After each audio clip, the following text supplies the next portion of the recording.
I don't even have the dulcet tones of the Common Good podcast audio. Don't have it because we're on the road. We're traveling, so as You we don't get you, going, you don't take that on the road with you? I should take because this is That that little big that of a little deal. music file not loaded onto your laptop? Well, it should be. It should be loaded on. But hey, welcome to the Common Good podcast, everybody. If you're a little confused because you normally get to hear from your good friends at Vote Common Good on Tuesdays for the political podcast, and you might say to yourself, "Oh my goodness, is it Tuesday today?" Because when you reach a certain Yeah, stage of daylight life, savings time just totally thrown you off. Lost a whole day. yeah, it's thrown you off for a total of days. There's now days that you don't flip back a day. But it's Wednesday. A little bit of travel yesterday. Doug Pagitt here. I'm in Washington, D.C., and I got to tell you, Rob, I haven't been in the capital city since the resurgence of Donald Trump, which to me feels like a horror movie, where you just know the monster's not dead. Yeah.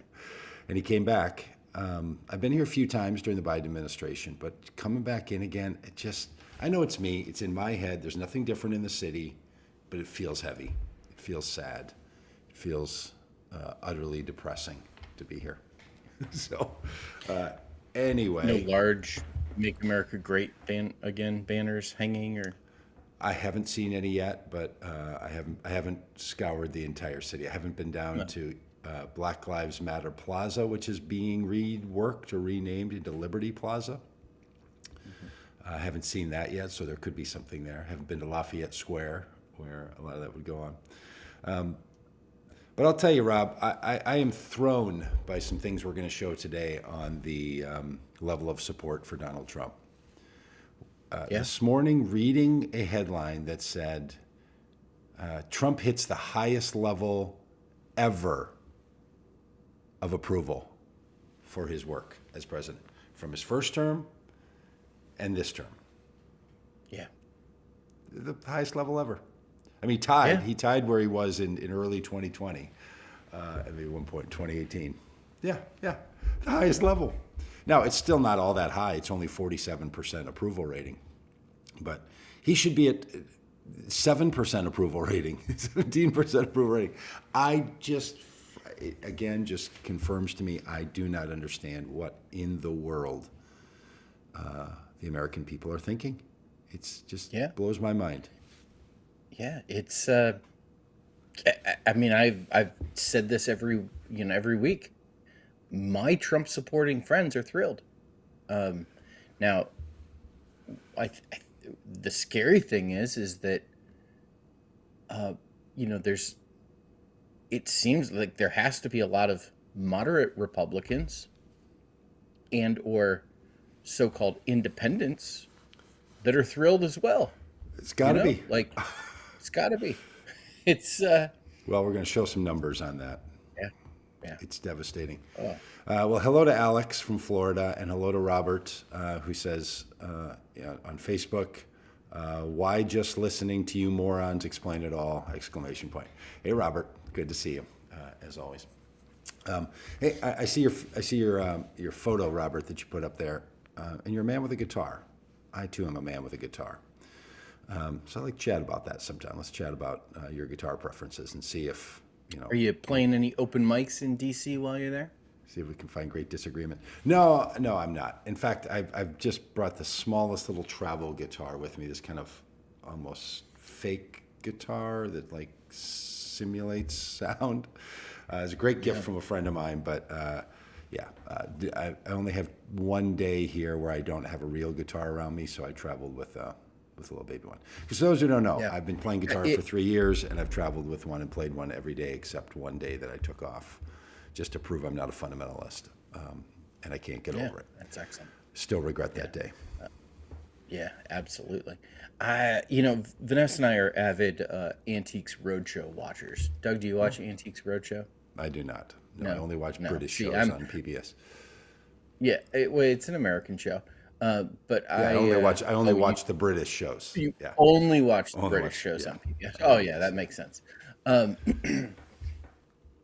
I am always blown away by how much guitars are worth on Antiques Roadshow. It's just like somebody's like, yeah, my dad bought this guitar in 1962. He learned to play it, and blah, you know, like, yeah, that's worth $60,000. Yeah. It's just amazing.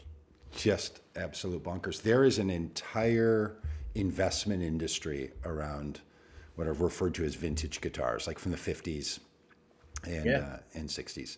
Yeah, I met a guy at a guitar store. He was buying a guitar or was selling. I can't remember. It was $47,000,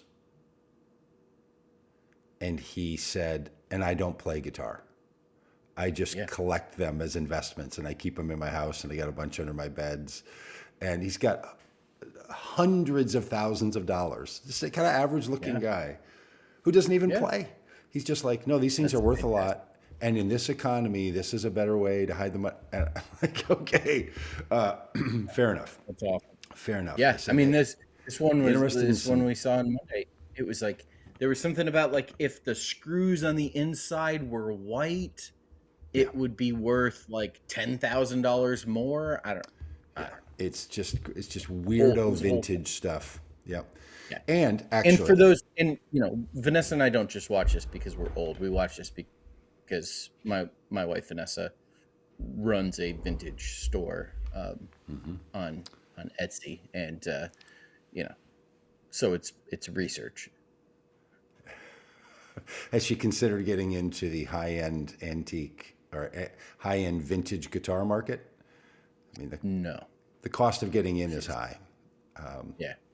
But yeah, and you know what drives it up? This is I'm way too into this, like values of guitar nonsense. Oh yeah, I've taken this down a rabbit hole. It's the international market, and it's Is that right? Yeah, it's the People overseas want the vintage American guitars.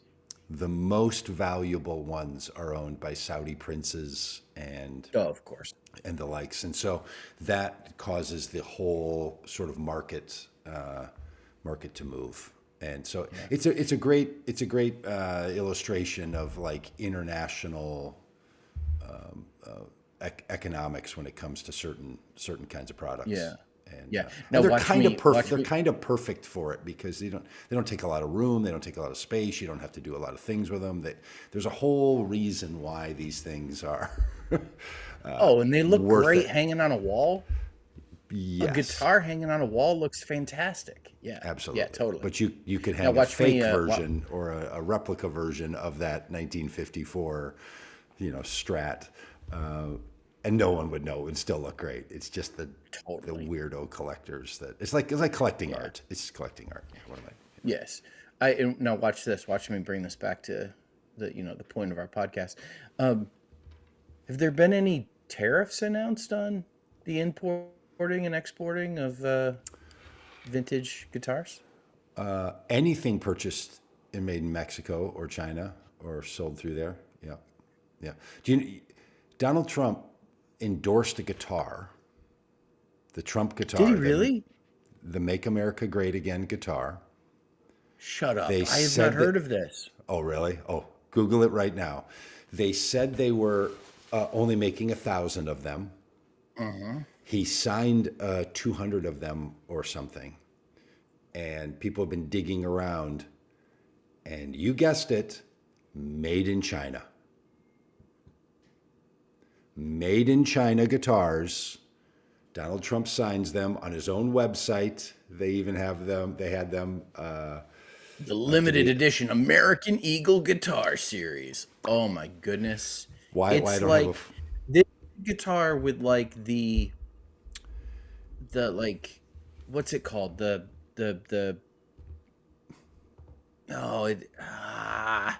a word for this type of art. Oh, it's just it's like something you would see. It's like airbrush painting on there. Airbrush. Yeah. That's the word I'm looking for. It's with like an eagle. Airbrush eagle. Oh my goodness. Yeah, so airbrushed ugly. eagle, and then he signs it, and then it says "Make America Great Again" on the fretboard, and they're made in China.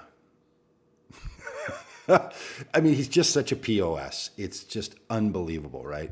But any guitars made there, if you get into the guitar world of YouTube and all this, people are like, these tariffs are going to absolutely crush the entire guitar industry. The pedals that are made, the amplifiers, the guitars, the strings. I mean, all of this stuff are just going to be impacted by the tariffs, and it's absolutely for no purpose, for no reason, and just going to bring harm. And yet, Rob, I'm going to pop up a couple of these polls here. Yeah. While more Americans disapprove of Donald Trump, this article says, 47% approval rating that he currently has in this last poll from this pollster matches the president's all-time high. 47%. 53% disapprove. To the people who are ever going to approve of Donald Trump, more of them approve of him right now than have ever. And it is an unmitigated disaster. It's like his base, his bottom of polling is just inexplicably high. Inexplicably high. And here's what makes it worse. 47% of the people in the poll thought the government cuts that Doge is doing were good. Only 29% opposed of what Doge is up to. Elon Musk doing all that damage that in my feed, in my world, what I see on social media, what I see in my news feed, what I see on commentators like us on YouTube, you would think everyone knows this is a terrible disaster. No, 1/3 of the people polled think it's a problem. Others are like, yeah, I don't know, probably cutting the waste. Here's my point. I don't want to just depress all of us. We just have work to do. So whatever we can do, we just have to move these numbers. I don't know, this democracy is now left up to us. There is no one else. It's just those of us of good spirit. Okay, so there's a couple of different things, and there's in the chat there's some folks who have raised some interesting questions. What do we make of these numbers? So there's some options. Number one, there's the option that Mary suggests, that he's got corporate media in his pocket. And there's reason not to believe these polls because they are conducted by people that have essentially kowtowed to Donald Trump, or at least don't want to put out bad news related to Donald Trump because they don't want to lose their access. Another option is that, that the polls are faulty, and we've got that. Lori just suggested that they only poll his base. Yeah. I have not been polled. Have you? What are, or Russ says, bogus poll. He buys one whenever he gets too low. So Doug, are we to believe these polls, or because we disagree with or are disappointed by the numbers, do we just say, no, they can't be true? My opinion is, I think polling is a very iffy proposition to actually capture American sentiment. Yes. Yeah. But I think there's consistency across the polls over time. So they may not be accurate, but the comparison of what they said, what people said previously and what they say now, I think is measuring something. So would it be true if you took every American or every voter, 150 million people, and talked to all of them, would 47% say he's doing a good job, or would that number be higher or lower? Is it accurate to that degree? I don't know. it's polling, it's statistical analysis, which applies to the same statistical analysis applies to all kinds of things, including, the chances of cancer treatments working or anything else. But over time, NBC has been polling the American people on their view of the president and this president and other presidents. And they're able to compare and contrast those things. If sentiment truly dropped about Donald Trump, it would show up. Now, Yes. that comes from a guy whose opinion is NBC or Marist or these universities that run polls or polling companies are not lying.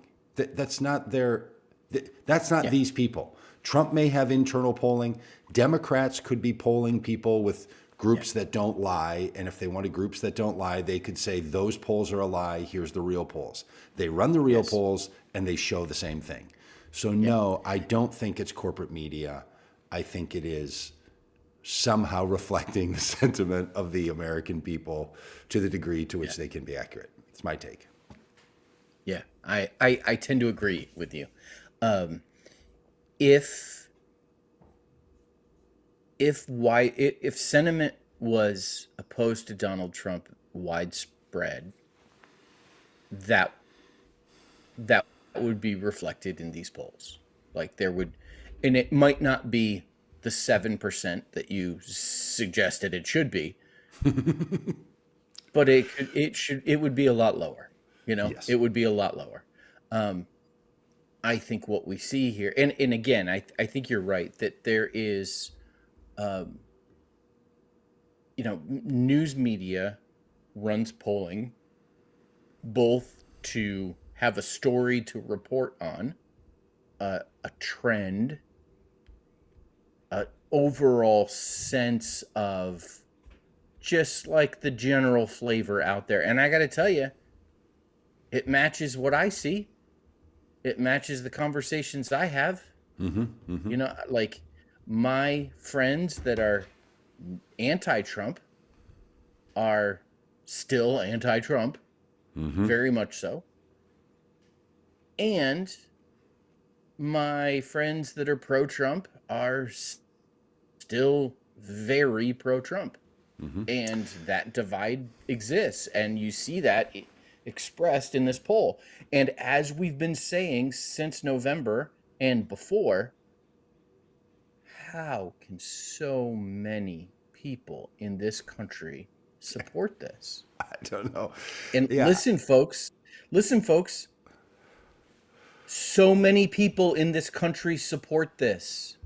Yeah. Like we've got your neighbor, your friend, your family member supports this. Yeah. And like we can't pretend that that's not the case anymore. Yeah, I think that's really right. We do. And we have to know that the majority of people who chose to vote on or before Election Day, more of the people who did that action picked Donald Trump to be the president than picked Kamala Harris. Yeah. Just let that settle in. And even in these polls, even in the best of the polls that we ran, 53% of people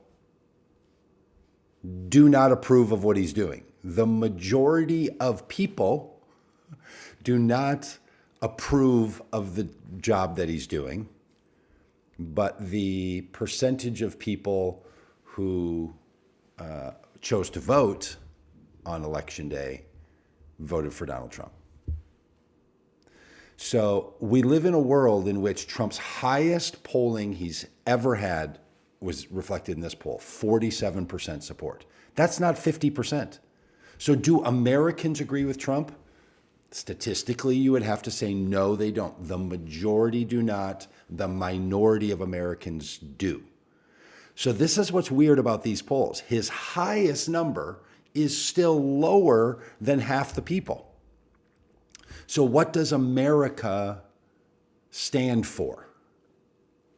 Okay. Now, because he won the election and we choose to put people into political power and give their ideas the weight of political power by winning elections. You can win an election by having the majority of the voters vote and still not have the majority of the people. Now, I'm not banging on people for voting or not voting. I'm just saying they're describing different things.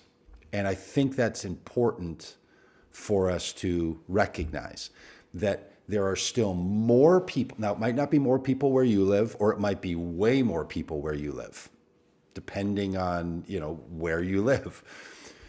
But the other thing I want to raise here is that somebody might say, I approve of what Trump is doing, but I don't approve of this or that, right? Like, I am shocked that with Elon Musk's work, only 29% think Doge is a problem, which means 53% of people think Trump, they don't approve of the job he's doing, but only 30% think that Doge is a problem.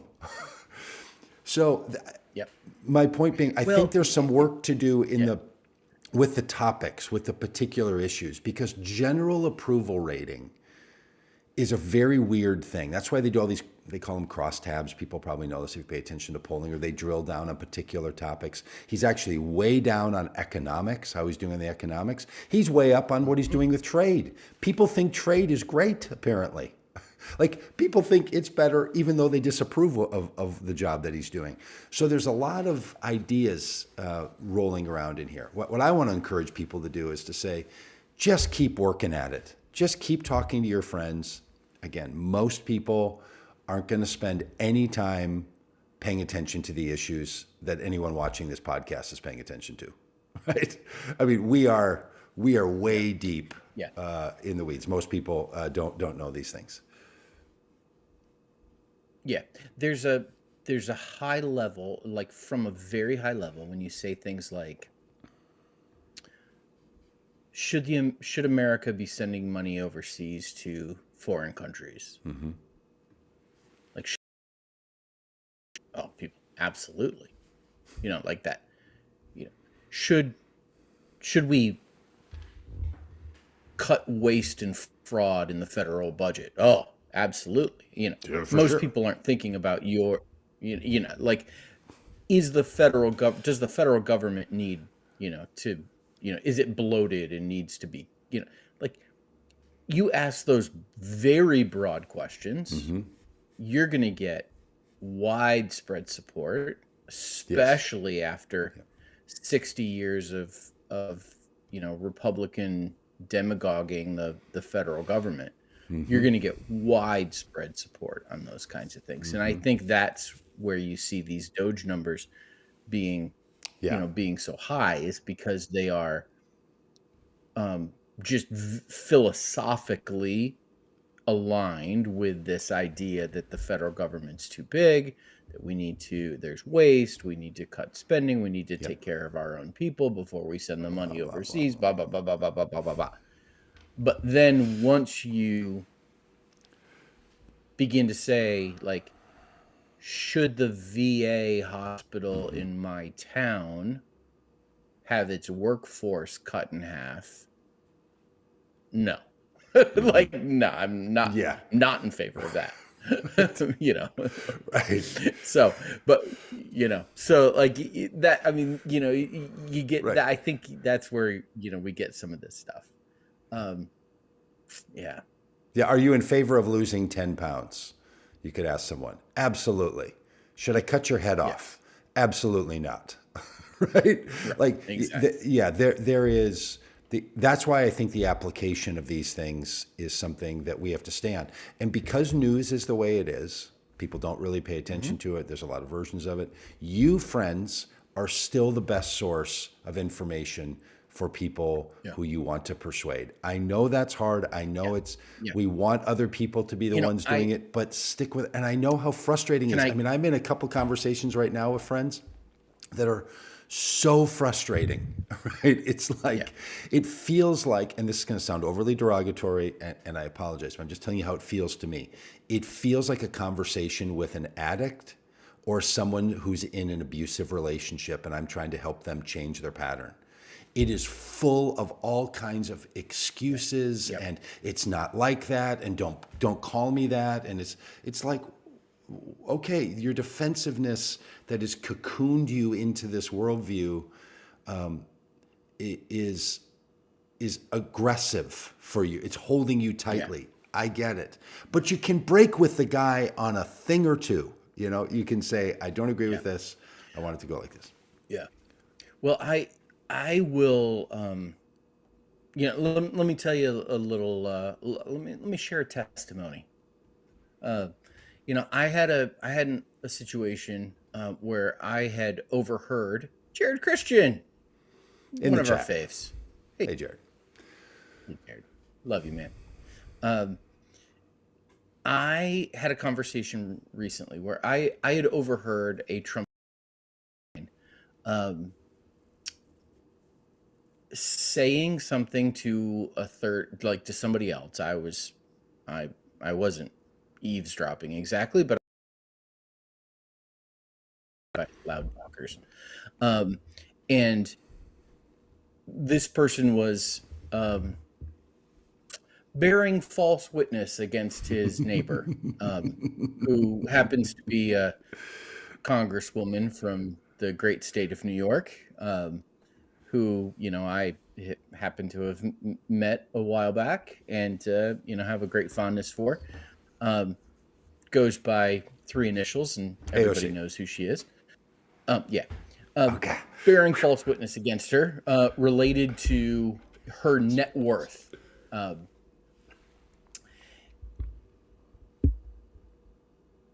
And I heard it. This is not my conversation, so I didn't get involved in it.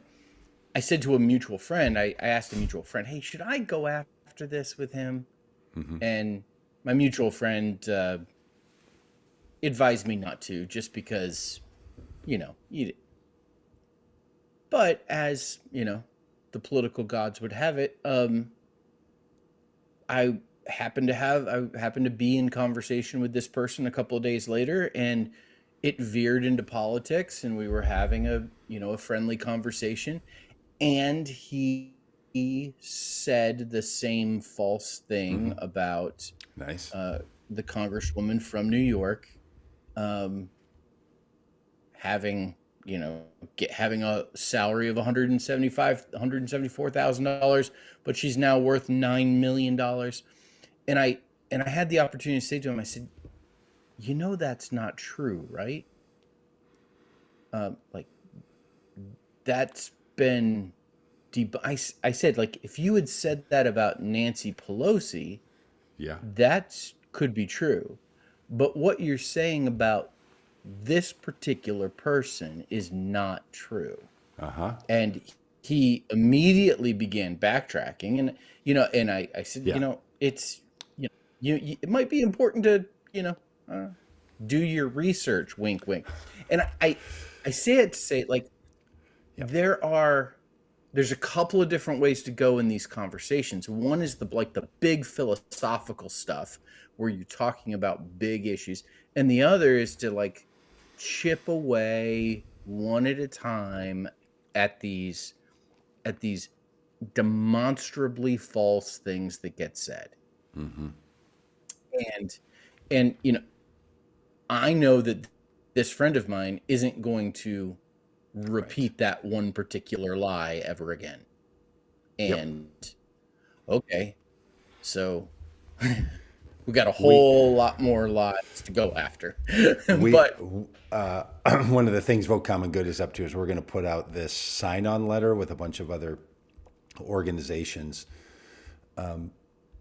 It's actually a sign-on action to email a letter to the top 40 religious denominations and pastor organizations in America, asking them to encourage the clergy associated with them to tell the truth about migrants and immigrants during Lent, to make the demand that during the season of Lent, they would take some way. Should have gotten that kicked off back on.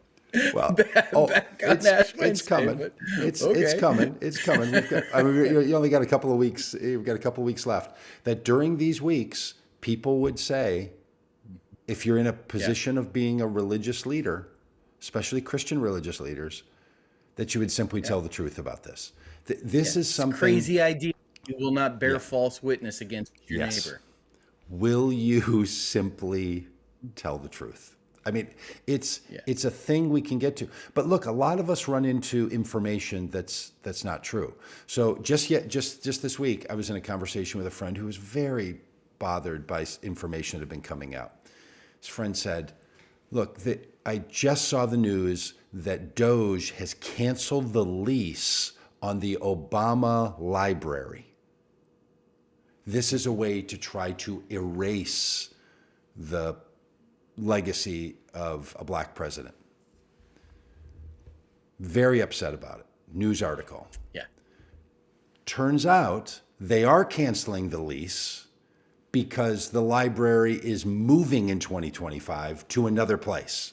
So the lease that was on the building being used is not going to be utilized anymore. But what Doge did through Fox News and then picked up by other outlets was said, we're canceling the lease on the Obama library building to gain credit for something they didn't do. So they are trying to troll, they are trying to do erasure, but as it turns out, that's not the reason that they're moving and there's no harm being done. So there's a lot of information. My wife and I go through this a lot. Yes. It's Doge padding their numbers. That's it. Yes. They get credit for canceling this when it's gonna expire anyways. Anyway, like at the end of this year. And yeah. They are padding their numbers. They're not. Yes. And they're doing it in a way that makes it seem like they're going after Obama, which makes people feel good, right? It was like a little stunt, a little publicity stunt that they did. But totally. So pursuing the truth about things is what you could ask your friends to do, your family members to do. Like, hey, I get a lot of wrong information. I got snuckered by the Tucker Carlson is taking over for Jimmy Kimmel. Fake news story. I sent it around to people. And here's why I did. I was one of them. Yeah. Yeah. Here's why I did. Thinking about myself, like, why did I react so instantly? And for those of you that do your interpersonal work, why did I react instead of respond? Right? Mm-hmm. Why was there something seemed almost involuntary? And it's because that's the kind of thing that scares me. And that's the kind of thing that I assume is happening because I'm watching media companies give way. So I gave a lot of credit to a ridiculous notion because it served some other purpose in my life. And this is what, when you're talking to that friend you're talking to, or any of us talking to the people we're talking to understand, like, what does that do for you? Because if you can help people get to that, you can start to solve a few things, right? People aren't just believing lies because they want to believe lies. They're believing things that are not true, thinking they are true, and wanting them to be true. That is the real schnicker in all this, is that we want them to be true. Hey, Jared brings up that question earlier where he said, what about the difference between aggregated polls like those that take, into account 10 polls since, over the last month versus the one single poll? And I think he's bringing that up in the question here because I saw two headlines today. One was this headline of which I pulled the pieces that we're going to continue to show you here about Trump's approval rating being the highest in the history of his presidency, tying the highest number. And the other being that the aggregate of polls over time has him down across the board. He's losing support across the board. Mm-hmm. Okay, so both of these things are true. So on an aggregate, some numbers are true, and and on the individual poll, some other things are true. So that's just a reality that we all really have to deal with. I managed to get myself all choked up over that. Pardon me. Mm-hmm. Yeah.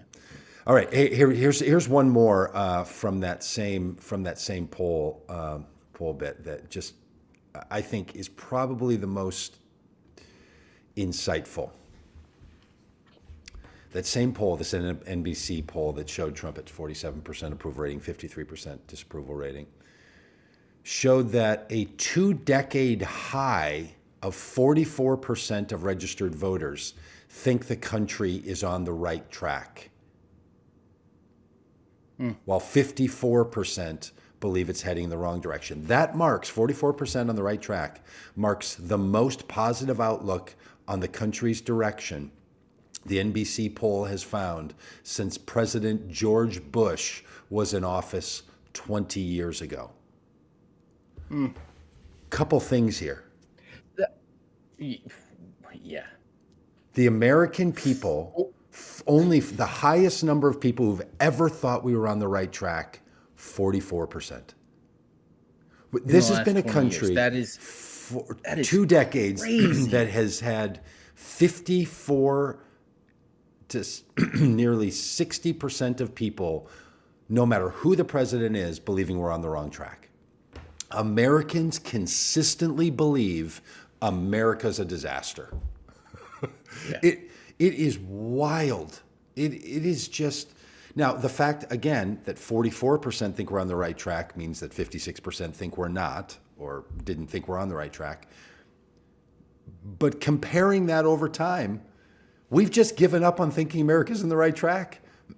So I don't know what we do with that, because I think that is the heart of the frustration in America. No matter what the policies, as they've wobbled back and forth, no matter if you have a dictator like Trump in office or someone who seems to be incompetent in his final days in office, or somebody who's cheered on by the American people like Obama was, people are like, wrong track. Nope, not going well. Yeah. So, and maybe that's just the political divide swinging back and forth, but this is a real issue. Yeah. Yeah, you're absolutely right. There has been, I think this feels to me like it is the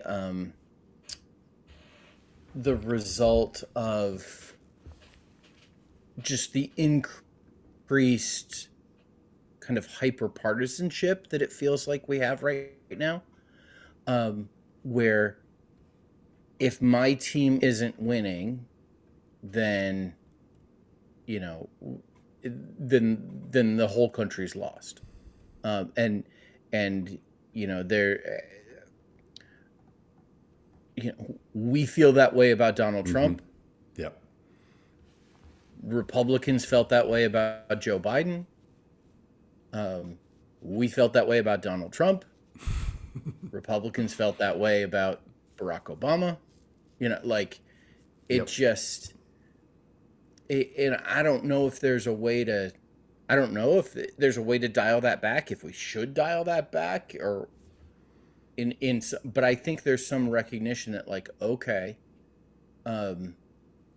we have turned the temperature up on this thing so high that, it's, I was making quesadillas last night for my daughters after Whimsy had soccer practice, and Vanessa works late on Tuesday night, so I was making some quesadillas just for the girls, and Make a goddamn I buttered up the quesadilla. ones. What quesadilla? Remember Yeah, from- make yourself your own dang quesadilla. Goddamn quesadilla. If you don't know Napoleon Dynamite, Tina, we you apologize fat for lard. that. We apologize for that ridiculous reference. So you made him a goddamn and let me tell quesadilla. you, the guy who plays Napoleon Dynamite, Mm-hmm. I can't remember his name. Super weird follow on Instagram. Let me tell you, Oh, super okay. weird follow. Yeah, Okay. so much so that I've thought about unfollowing him. But Ooh. Wow. Drastic. not just because it's a lot of weird stuff. Okay. Your freak gauge is still pretty high. You'll take a lot. Oh, absolutely. Buttered up those tortillas, popped them on the frying pan, and immediately sizzling. Had the pan up too high, too hot. It's gonna burn here in a second. And I think that's what we've got in our political system right now, where as soon as anything hits the pan, it's burning instantly.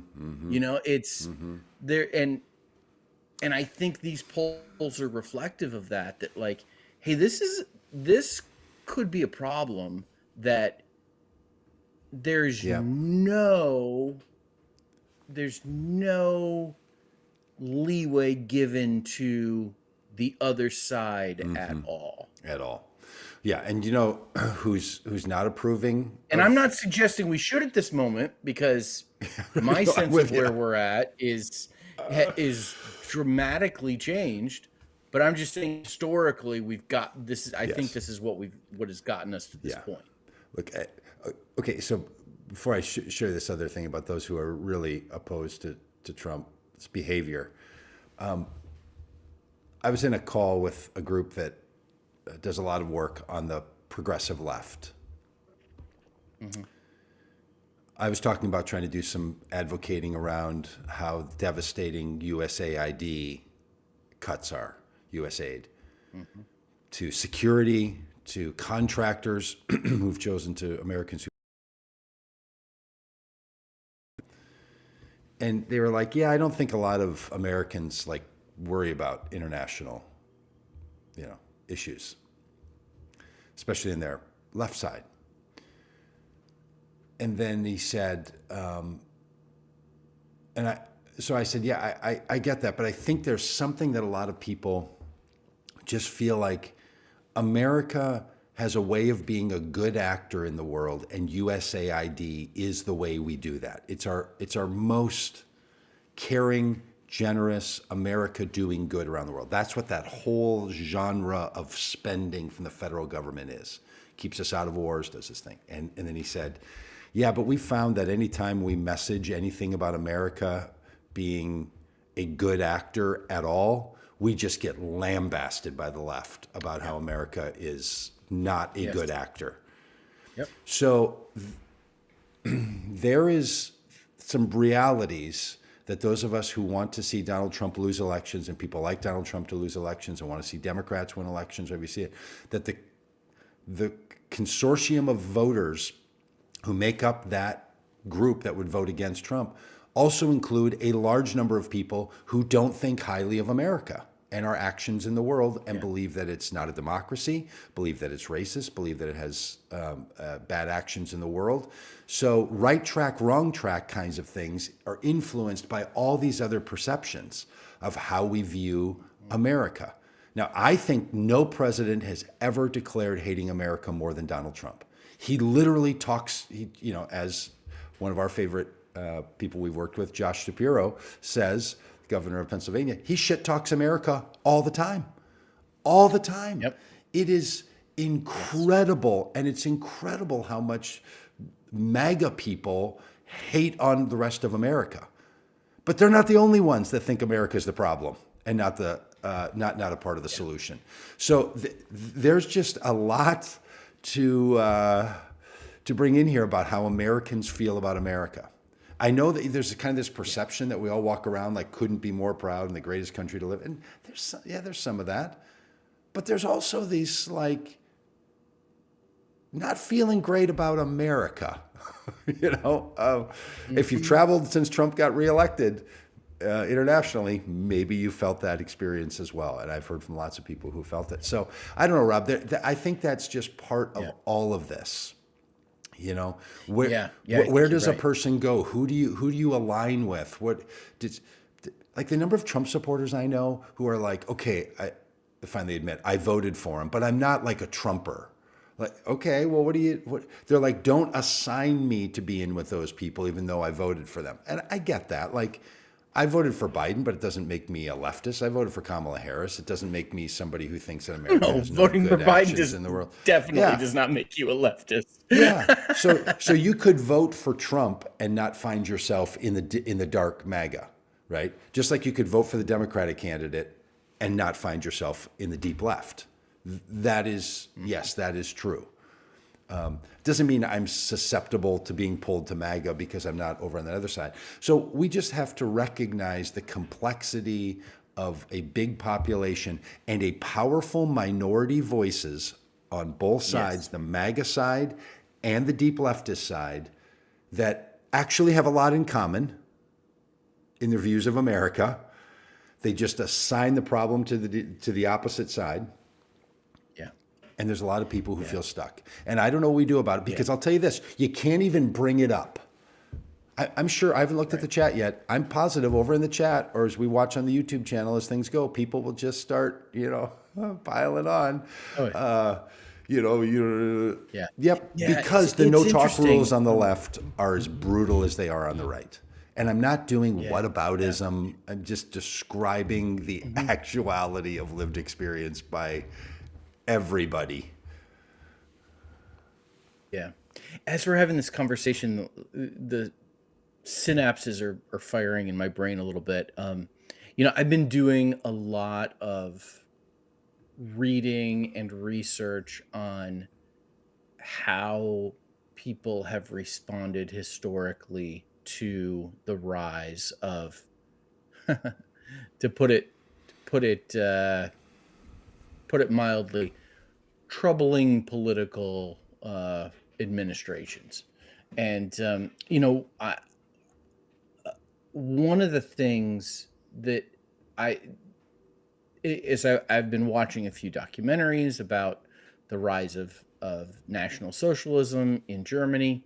And one of the things that's interesting to me is there is this absolute love for Germany, a patriotism for the country that gets expressed through the symbols and actions of National Socialism.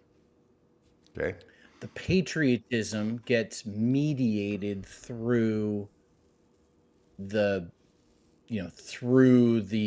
symbols of the party and the leader. And I'm thinking about what we see with Make America Great Again, like how patriotism is being expressed through the symbols and through the signs, not of solely the flag or traditional American symbols of patriotism. Yeah. It's being expressed through, the hat that you wear, the Trump the guitar Donald you Trump buy. meme that you, the Donald Trump meme, that you of, the big muscular Trump that you have, printed on your Cybertruck. That there's something interesting there that just as we're having this conversation, Sure is. And it works the other way, man. Last night I got picked up by an Uber, and it was a Tesla, and I think I texted you and some other people and said, you did. should I cancel this? cancel this Uber because I don't want to ride in a Tesla, because I want to say something about the future of America, and I think Elon Musk has aligned himself with a view of America, and his wealth comes from Tesla, and I don't want to have anything to do with it. I'm not even virtue signaling to anyone other than myself.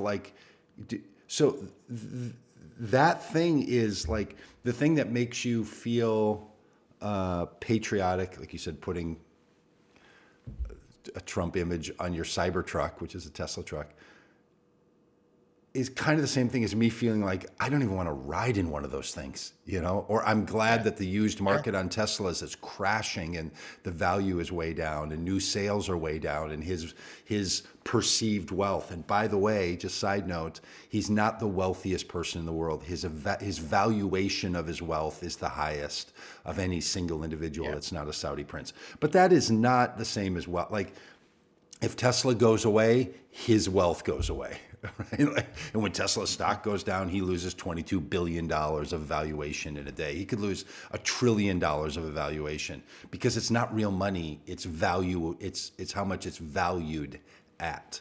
Yep. It's like that fancy guitar you have hanging in your garage that you think is worth $60,000. It's not $60,000. You have to turn it into money before you have the money. Yep. Yes. Now you could borrow against it. Yes. And this is the Antiques Roadshow thing, where at auction, we think it will bring this, but until someone actually bids, it's... That's it. All right. Hey, here's the people who are not for Trump, apparently. Judges. and the legal Yeah. system. In the 58 days of Trump's presidency, he has had 6 major smackdowns, turnbacks, corrections by judges, by federal judges. The transgender military ban has been taken on and an injunction against it. The attempts to dismantle USAID has been put on hold. The use of the U.S. Enemies Act to send Venezuelans to Ecuador or to El Salvador. The birthright citizenship restrictions blocked. Federal funding freeze blocked. Anti-DEI orders temporarily blocked. Like these things, and they keep coming. Every day there are court cases against what the Trump administration is doing. And over and over and over, judges are blocking these things. So to the question that came up earlier, like what about law and order? What about the rule of law rather than just public opinion? This is where I come down. This is why, look, I don't care if approval rating of Donald Trump is 99%, not 99 point whatever number of nines. And I'm the only one, it's like Abraham, right? If I'm the only one, it is a criminal organization, the Trump administration, doing things that violate the Constitution for the purpose of expanding powers that this country has decided a president doesn't have, and to do real damage to people's lives. So I don't care about public opinion. It doesn't make it right. It's like, some parent lecturing some child. It doesn't make it right just because all your friends want to go do it. So these are two different realities. What do Americans think about it? And what's the actual reality of what makes freaking America America? And I think the thing that, a lot of us who pay attention, the question we have is the Trump administration going to abide by these judicial rulings? Yeah. Or are they going to defy them? What happens if they defy them? Is there any recourse? What can be done? Well, what happens? And the work of congressional oversight, that would bring about an impeachment inquiry for defying a federal judge. That's not going to happen. no. So it's just, this is the big thing that a lot of people are terrified about, the so-called constitutional crisis. Yes. That, we feel like, we're on the brink of. Yes. And there's one that's happening right now, yesterday and the day before and again today, and that's the one about the Venezuelans, gang members being wrapped up and then sent out under the Foreign Alien Act. A judge said, turn the planes around. 2 planes were in the air, did an order and said, turn those planes around. You don't have the authority to use the I'm not saying the name right. What's it called? The Alien Enemies Act. You don't have the power to use the Alien Enemies Act. You have to turn the planes around. They didn't. And then a third plane took off. And the judge called the lawyers in for the Justice Department and said, why didn't you turn the planes around? And they said, and they made a point, which might end up being true. They said, the time that you made that order, those planes were over international waters. And over international waters, the president has different powers than in the United States. So in international airspace, he's dealing with non-citizens who were overseas, literally over the seas flying. So they're gonna fuss all that out, right? Whether that's letter of the law and whether they were in contempt or not and all this. The third plane that took off after the written order, he said, why'd the third plane take off? Under what authority? Because you don't have the authority to do it under the Alien Enemies Act. And they said, we can't tell you. We can't tell you. You're not approved to know the authority by which we did that. And he's like, Oh yeah? You come back tomorrow and tell me by what authority you did that, right? Yeah. Now, that whole thing I think is insightful because there are some arguments. The presidency does have a lot of power, and the process for getting to this is really slow. Have a hearing, Yep.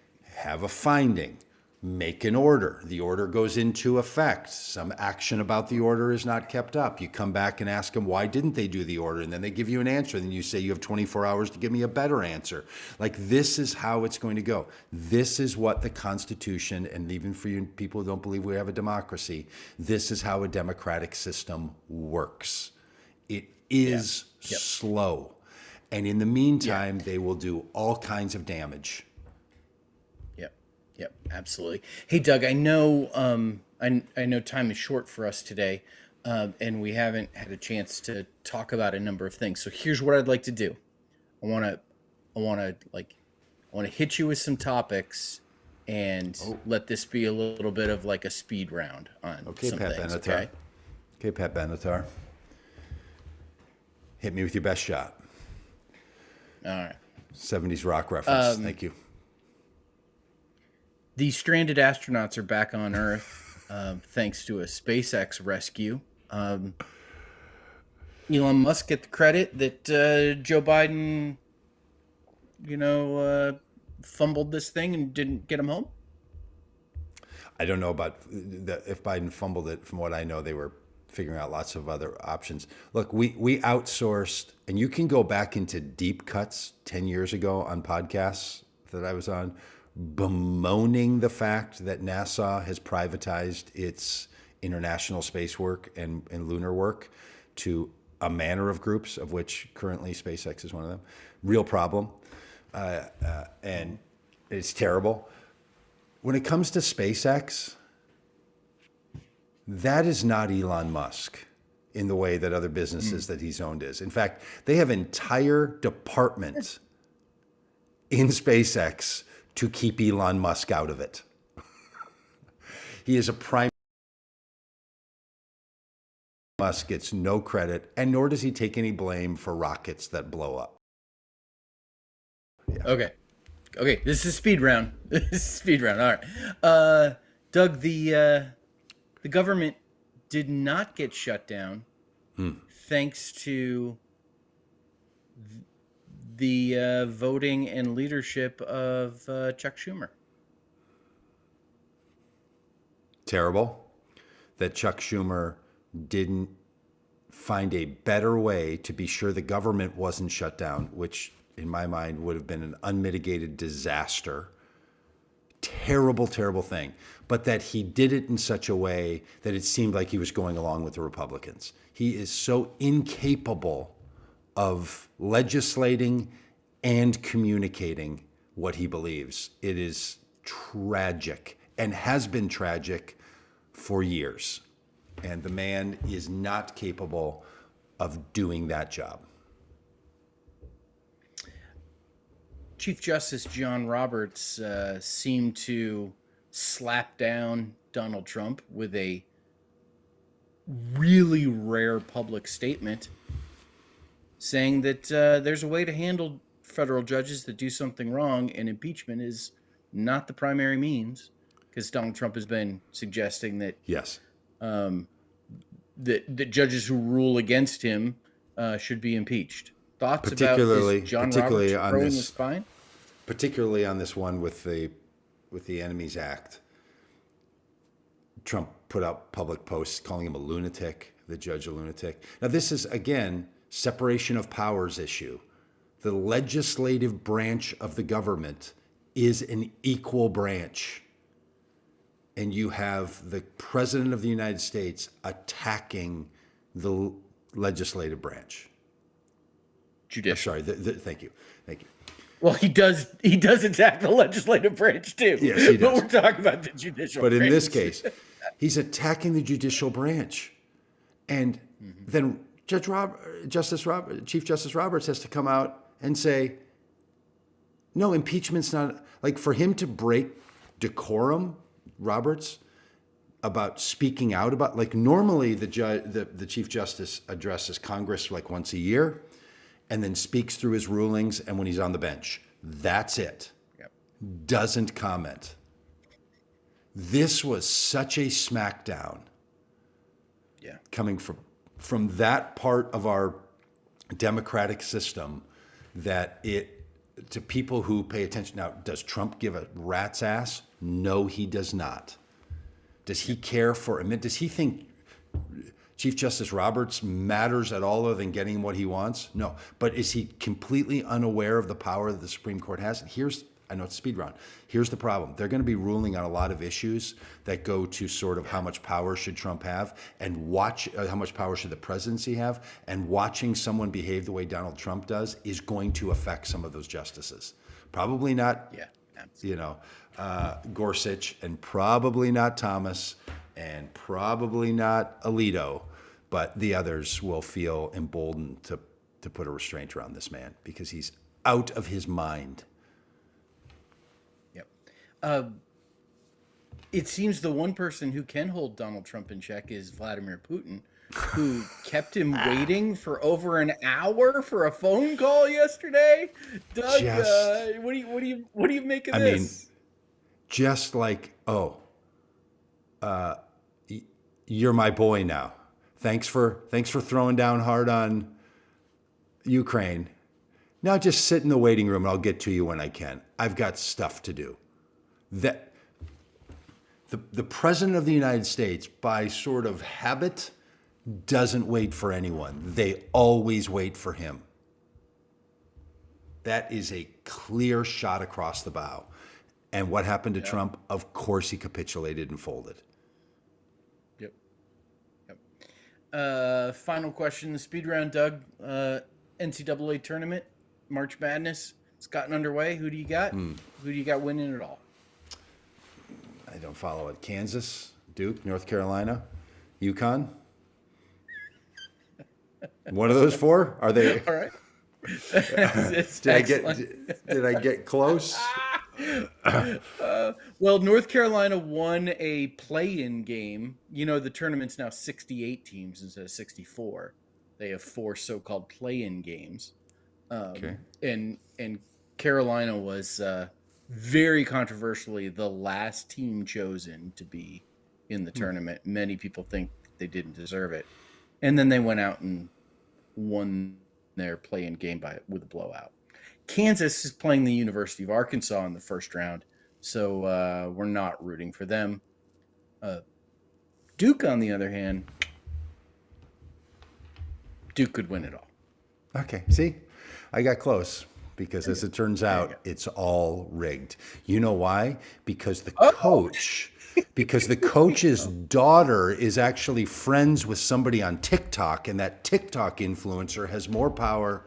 Yada, yada, yada, yada, yada, because sports are rigged. Just like Hey, I don't even think we talked about the Super Bowl when the team that had to win didn't win, right? Yeah, we did talk about it. Yeah. Oh, we did? Okay. That was over a month ago, but yeah. Mm-hmm. Yeah, I just thought... What are you doing in D.C. today, Doug? I'm in a meeting with evangelical leaders and Jewish leaders talking about the perception and understanding of the nation of Israel and how evangelicals and Jews think about the nation of Israel and what can we do to make it better so that certain things will happen. It's kind of intense. Yeah, and timely. And we'll be meeting. Doug and I will be off the grid. Are we going off the grid? No, not quite. Not quite as. We're in the sun. Not as off but we the are grid in the as sun. we were when we were in Cuba. But Doug and I are going to be doing some planning about the future of Vote Common Good. Yeah, we have a little brain trust gathering so up in deep red Florida. If you have any crazy ideas of what we ought to be doing, get them to us before tomorrow. And you know how. Make a comment over on the YouTube channel. Thanks to all of And you. if it's accompanied by a donation, we'll pay even more attention. That's right. Then we will read it. Thanks to all of you who are on all the places where you're watching this. If you're not yet watching this on YouTube, we prefer it over there. We try to help the algorithm there find the success of this stream and podcast. So if you ever see us on Facebook, just jump over to YouTube and watch it there. It's a better watching experience. And it helps us a little bit. So, we're here to help you. And if you want to return the favor, you can watch it over there. Or not. I don't care. All right.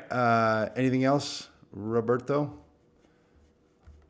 Just saying hi to everybody. Rita, Yabbits, Jared, thank you. Yabbits has ideas.